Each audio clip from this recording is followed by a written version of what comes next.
Little bit of lingo here. Let's take a look at a call option example, and let's take a look at the definition of some of these terms. So what I've got here is I am buying 20 SLB May 40 calls for $3. When we look at this, we see buy. That's the first thing that we see. That's just indicating to us which side of the trade are we on. Are we a buyer or a seller? Obviously here we're a buyer. 20 is the volume. It tells me how many contracts we're trading here. We're not limited with contracts. You could buy 1, 2, 5, 10, anything.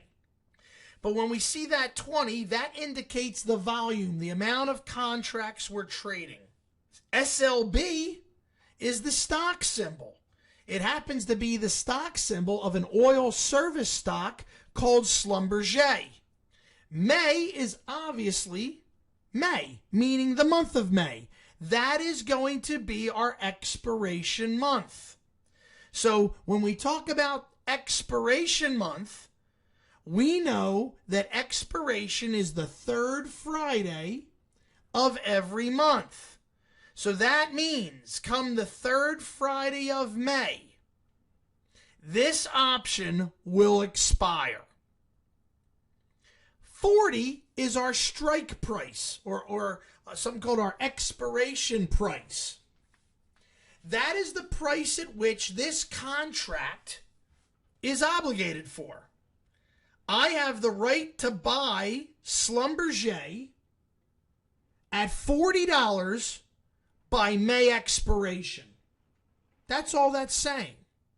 May is simply my expiration month, and the 40 strike is my expiration price. It's the strike price. The reason it's called strike price is back in the day they used to say that is the price that the deal is struck at. $40. If we were looking at the May 30 calls, then 30 would be the price. The buyer would have the right to buy the stock at 30. So here, 40 is our strike price. $3 is going to be the price of our option.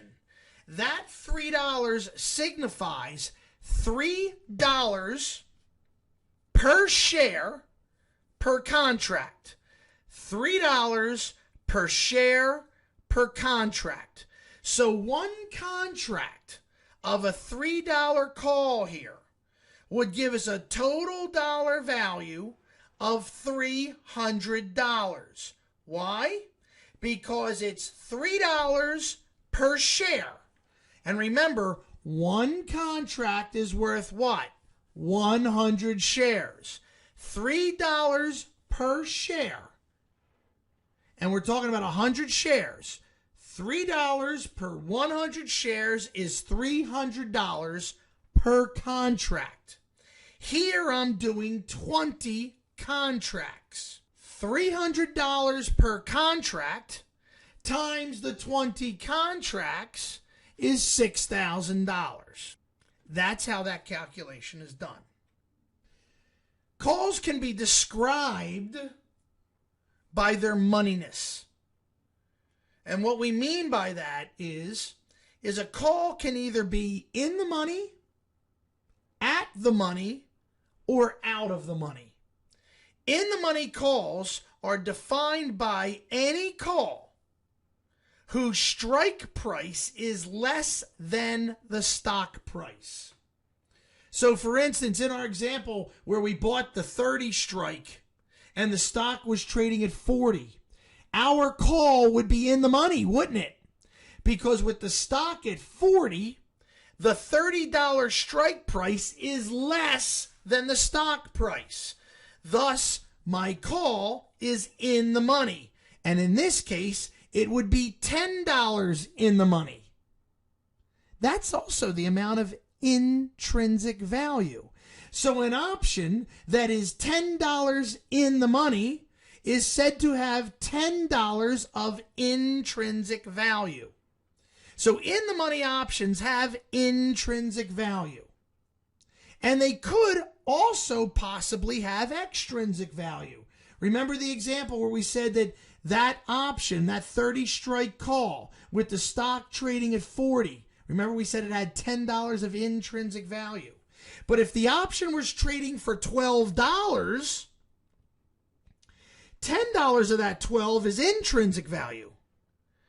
But the other 2 is extrinsic value. And we said that extrinsic value, that $2, is actually made up of time and volatility.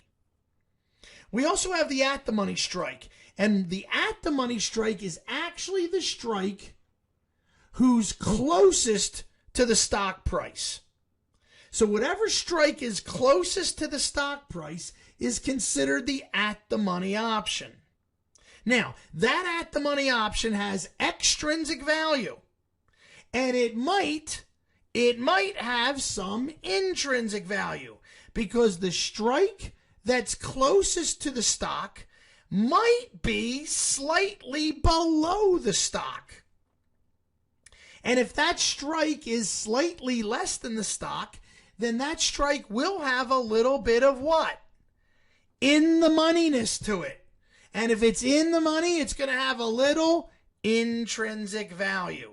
So an at-the-money option definitely has extrinsic value, and it might just have some intrinsic value.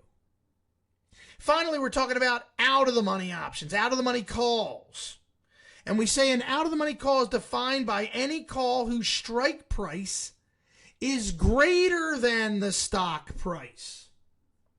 So, for instance, when we were talking about that stock at 40 and we were talking about the 30 strike, which was in the money, let's change that example a little bit. Let's leave our stock price at 40, but instead of talking about the 30 strike call, let's talk about the 50 strike call. Suddenly, the strike price is not less than the stock price anymore. Suddenly, the stock price is less than the strike price. The strike price is actually greater than the stock price. This option has only extrinsic value. There is no intrinsic value. Think about it. If I own the 50 strike call, I have the right, but not the obligation, to purchase the stock at $50. A stock that is currently trading at $40 in the open market. Why would I want to exercise my rights to buy the stock at 50 when I could just go into the open market and buy the stock outright for 40? I'd be a lunatic to want to pay 50 for something that's trading at 40. That option has no immediate satisfaction. That option has no intrinsic value. So the value of that out-of-the-money option can only be extrinsic value. Now we've got a chart right here. Simple little chart of a long call. Okay, as you can see, if you look to the right, you see that red arrow shooting up toward the sky in the top right.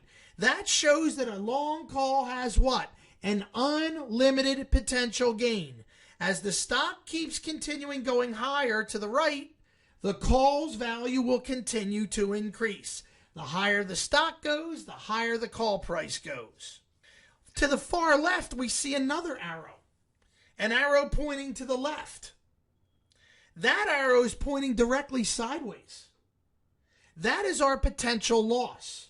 Remember what we said, if we bought a call, we can only lose what? The amount of money we spent and no more. No matter how far down the stock goes, our loss is limited. And that's what we see in that bottom left corner where we have the arrow pointing straight sideways. With the stock down there, that is our loss. But as you can see, our loss does not grow even as the stock continues lower, because when we buy a call, our loss is limited to the amount of money we spent purchasing the call. 2 points of note. See where the red line crosses the black line? That is known as a break-even point.